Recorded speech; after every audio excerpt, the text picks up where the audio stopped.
Well, hello, folks.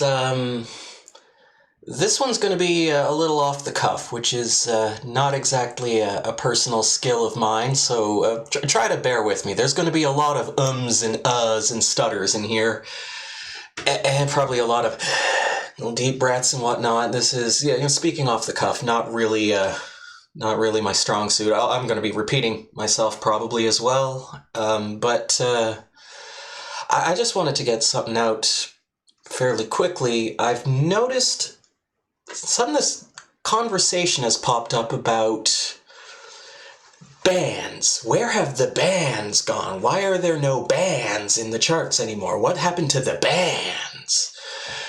And I don't know if what I have to say on this is of value to anyone. But I do feel like I have a perspective on this because when I was in my early 20s, I would have killed. I mean, actually planned and execute first degree murder if it meant I could join a band. This was, you have no idea how much I wanted it. It was the only thing I could.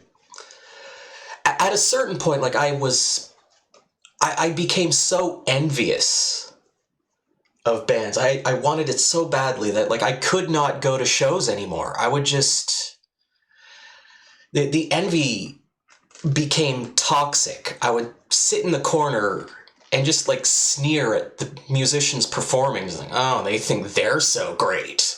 Like I couldn't enjoy live music anymore because I just wanted it so badly and could not have it. And that's kind of where I'm coming at with this, in a sense, because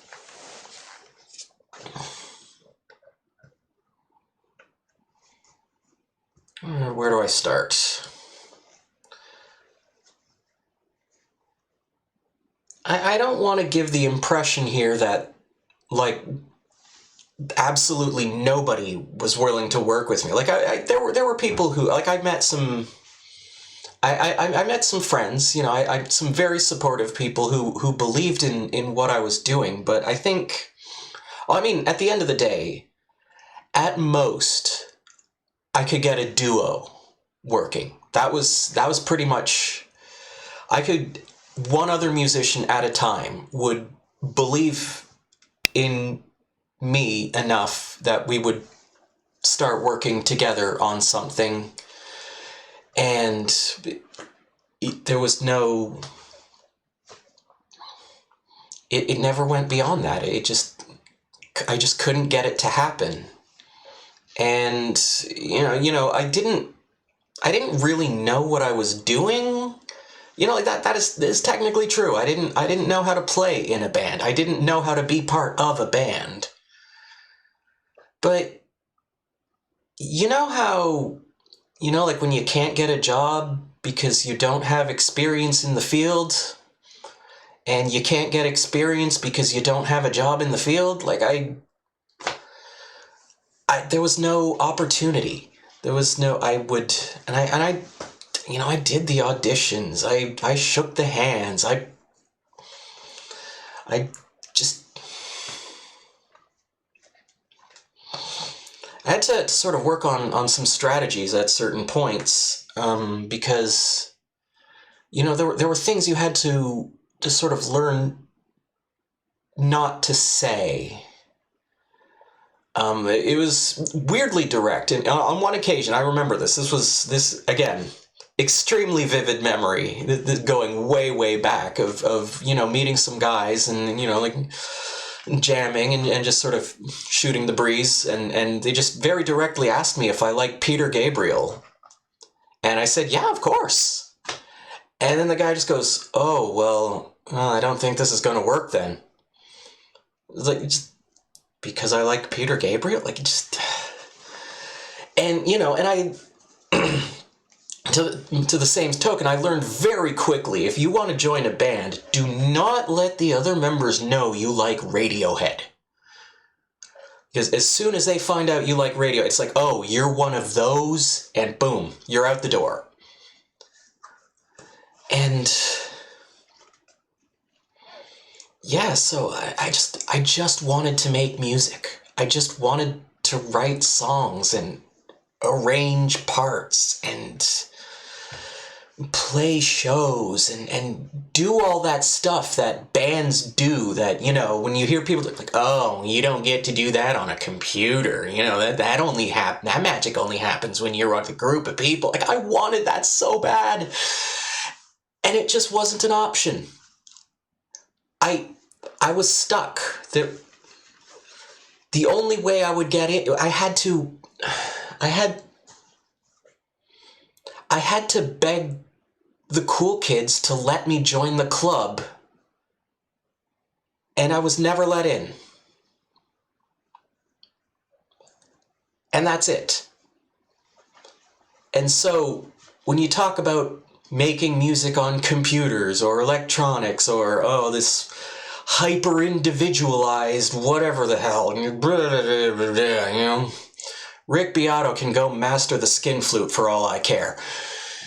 For me, the ability to work with a digital audio workstation got around the problem of not being allowed to play with the other musicians. That's what that solved for me. I didn't have to rely on people who were consistently letting me down. Again, not everybody. Some great people who were very supportive, believed in what I was doing, but for the most part, yeah, people just did not give me a chance. And so electronic music was a way to get around that problem. And again, coming right back into the same boat to a large extent, did not know what the hell I was doing. Even to this day, I mean, I've read some books, I've watched some YouTube tutorials, and, you know, 12-tone and Adam Neely and all of that, you know, but at least 80% of what I know about how to make music, it comes entirely from trial and error. I just tried things, and what happened, happened. And I developed a style. I developed an approach. I developed my own methods of getting around having to rely on the people who routinely let me down. And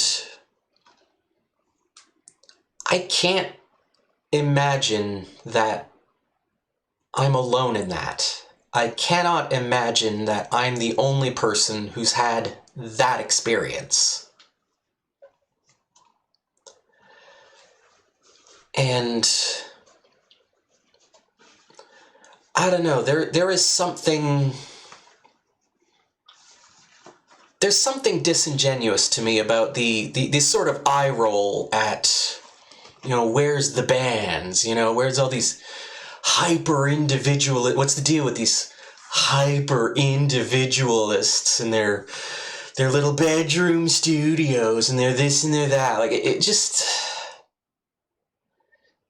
You never gave me the chance to do otherwise.